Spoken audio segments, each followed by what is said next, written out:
Så vi har om personlighedsforstyrrelser. Vi har en case, hvor vi har en kvinde, som er 28 år gammel, som hedder Marie Borup. Hun som er tvangsindlagt i psykiatrien for at have selvmordstanker. Hvem er det? Hej Maria, det er mig. Hvem er du? Jeg hedder Jeff. Jeg er elev.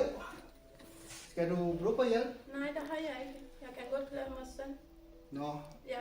er det muligt for mig at tage din plads Nej, der? nej, du må ikke. Hvad laver du? Du er bare elev. Du er ikke i gang i der er ikke nogen, du har ikke nogen uddannelse. Hvad laver du her? Jeg har ikke brug for din hjælp. Nå. Du kan godt gå nu. Er du sikker på det? Ja, jeg er sikker. Det er min plads.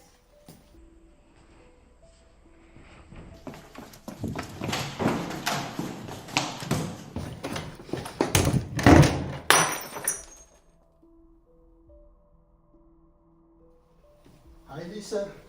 Hej Jeff. Jeg har brug for hjælp. Vil du hjælp med Maria? Ja, selvfølgelig. Jeg er sgu ind til det. Jeg tror, hun er på toilettet.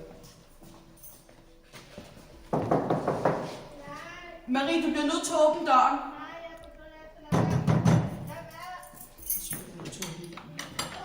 Gerne for helvede.